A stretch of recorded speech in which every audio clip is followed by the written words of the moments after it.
बिस्मिल्लाहिर्रहमानिर्रहीम। अस्सलाम वालेकुम students. Today we are going to solve question number 5 by inversion method. ठीक है, मैथ्स की एक्सरसाइज नंबर 1.6 कर रहे हैं, जो कि ग्रामर रूल से भी सॉल्व करनी है इक्वेशंस और लीनियर और इन्वर्जन मेथड से भी। तो अब जो हम कर रहे हैं क्वेश्चन वो है हमारे पास है नीचे स्टेटमेंट्स वाले जितने भी क्वेश्चन हैं। तो पहले मैं वो सारे आपको इन्वर्जन मेथड से करवा रही हूँ और उसके बाद मैं आपको ये सारे क्वेश्चन ग्रामर रूल से करवाऊँगी। तो लेट्स रीड द स्टेटमेंट। अच्छा, क्वेश्चन नंबर 5 की स्टेटमेंट क्या है हमारे पास? One interior angle of a right triangle is 12 more than twice the other acute angle. Find the acute angles of right triangle. अब क्वेश्चन को हम पहले समझ लेते हैं। क्वेश्चन में उसने कहा क्या है। पहले तो उसने राइट ट्राइंगल की बात की है। राइट ट्राइंगल में आपको बता देती हूँ कि राइट ट्राइंगल हमारे पास कौन सी होती है। ये हमारे पास है,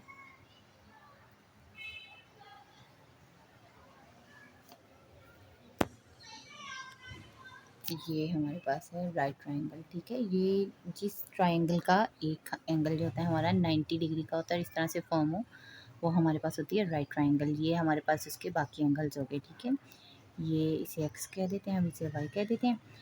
तो ये हमारे पास राइट ट्राइंगल। ठीक है, मैंने बताया है जिसके भी ऐसी ट्राइंगल जिसका एक एंगल जो होता है वो 90 डिग्री का, वो हमारे पास कौन सी ट्राइंगल होगी? Right triangle. अब हमने क्या करना है, अब ये देखें, अब मैंने आपको पिछले आइसोसेलेस ट्राइंगल में भी बताया था, जो कि हमने क्वेश्चन नंबर 4 सॉल्व किया था।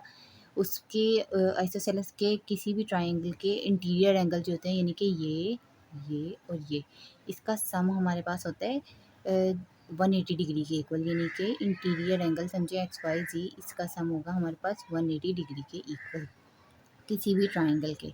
चाहे वो, अब ये देखें, अगर ये हमारे पास एंगल 90 डिग्री का है तो इसका मतलब है ये दोनों एंगल इतने होने चाहिए कि इन तीनों को मिला के हमारे पास 180 डिग्री बन जाए। तो यानी कि ये दोनों एंगल भी कितने होंगे, इनका सम भी हमारे पास दोनों का होना चाहिए 90 डिग्री, यानी कि एक्स प्लस वाई 90 डिग्री। एक तो ऑलरेडी 90 डिग्री है और इन दोनों को मिला के अगर 90 डिग्री आ जाए तो 90 और 90 हमारे पास 180 डिग्री आ जाएगा। अब एक्यूट एंगल, अब हमारे पास किसकी बात हो रही है? Acute angle. एक्यूट एंगल हमारे पास कौन से एंगल होते हैं जो कि 90 डिग्री से लेस हो। 90 से छोटा एंगल हमारे पास कौन सा एंगल होता है? Acute angle. ठीक है, ये एक टाइप है एंगल की। 90 से छोटा एंगल हमेशा एक्यूट एंगल होता है, चाहे वो 40, 10, 30, 45, 85 हो। तो अब हम क्वेश्चन सॉल्व करते हैं। अब उसने क्या कहा? One interior angle of a right triangle is 12 degree more than twice the other acute angle. सबसे पहले हम ले लेते हैं हमारे पास कितने एक्यूट एंगल हैं हमारे पास। ये तो हमारे पास एक्यूट एंगल नहीं होगा क्योंकि 90 डिग्री का। तो एक्यूट एंगल हमारे पास कौन से होंगे? एक्स और वाई, जो कि 90 से कम होंगे। तो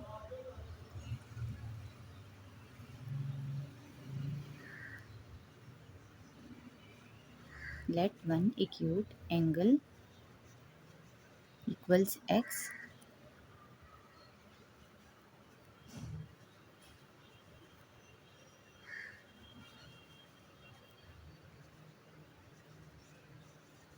इक्वल वाई। ठीक है, ये तो दोनों हमारे पास आ गए एक्यूट एंगल। एक ये था हमारे पास एक्स और एक ये था वाई, जो कि 90 से कम है। अब उसने क्या कहा है? According to given condition,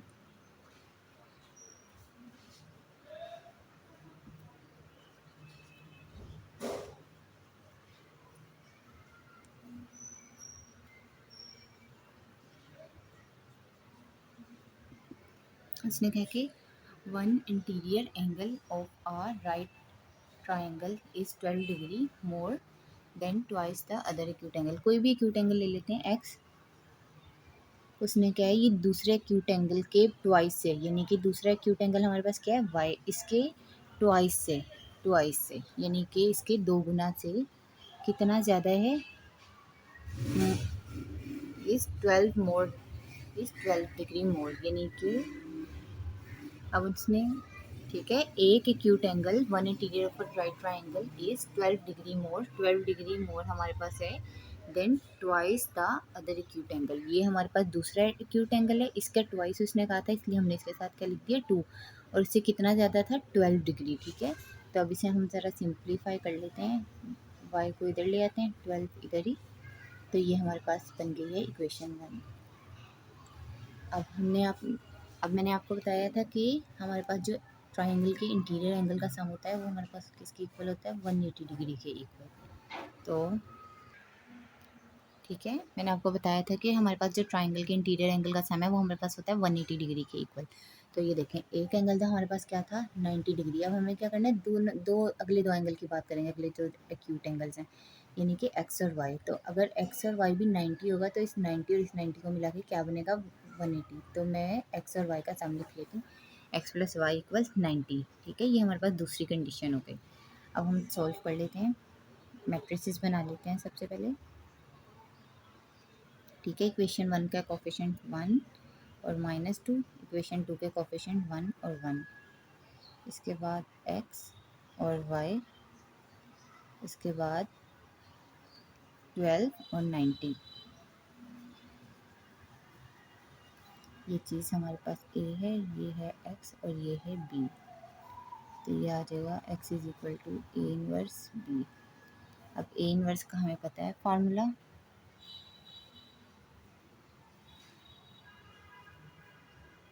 a inverse हमारे पास होता है adjoint of a divided by determinant of a। ठीक है, अब हम क्या करते हैं, सबसे पहले अपने मैट्रिक्स का एडजॉइंट ले लेते हैं।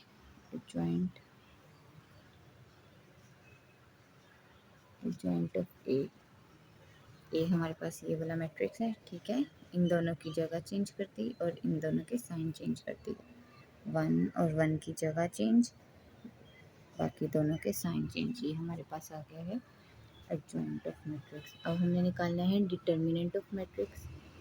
तो पहले हम अपना ए वाला मैट्रिक्स लिख लेते हैं एज इट इज़, उसके बाद हम इसका डिटर्मिनेंट निकाल लेते हैं।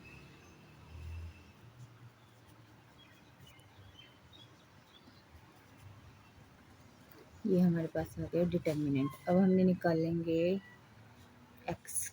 अब हमारे सबसे पहले ए इनवर्स का वैल्यूज पुट कर देते हैं, जो कि है एडजॉइंट ऑफ ए। फिर उसके नीचे हमारे पास आएगा डिटर्मिनेंट ऑफ ए, साथ में हमारा जो बी का मैट्रिक्स है 12 और 90।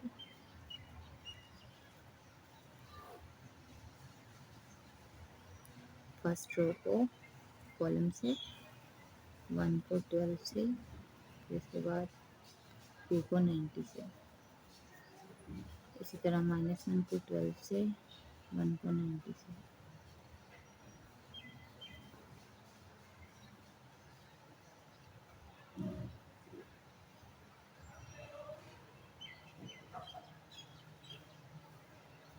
Divided by 3, divided by 3।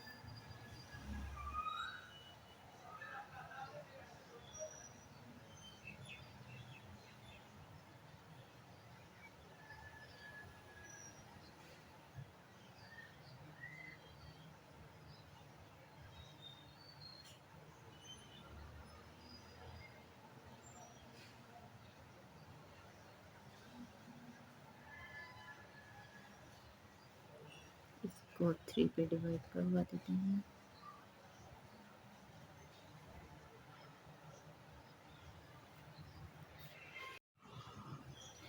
ठीक है, तो ये हमारे पास आ जाएगा, मल्टीप्लाई करवाने से, प्लस माइनस करवाने से हमारे पास ये फाइनल मैट्रिक्स बन जाएगा 192 और 78। फिर इसको हमने क्या किया, 3 पे डिवाइड करवा दिया, जो कि हमारा डिटर्मिनेंट था। 3 पे हमने डिवाइड करवा दिया तो हमारे पास आ जाएगा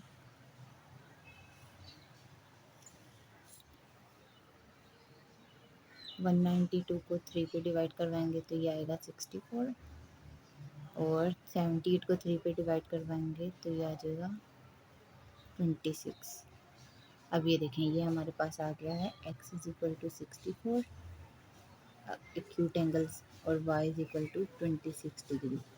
ठीक है, अगर हम इसको चेक करें, चेक, तो देखें 64 प्लस 26 हमारे पास क्या है, 90 डिग्री। और राइट ट्राइंगल में ये देखें, ये तो 90 का था, ये समझ लें 64 डिग्री, और ये 26 डिग्री, ये दोनों कितने आ गए, 90 डिग्री। 90 और 90 हमारे पास आ गए 180 डिग्री। इसका मतलब है आपका क्वेश्चन जो है वो बिल्कुल ठीक है।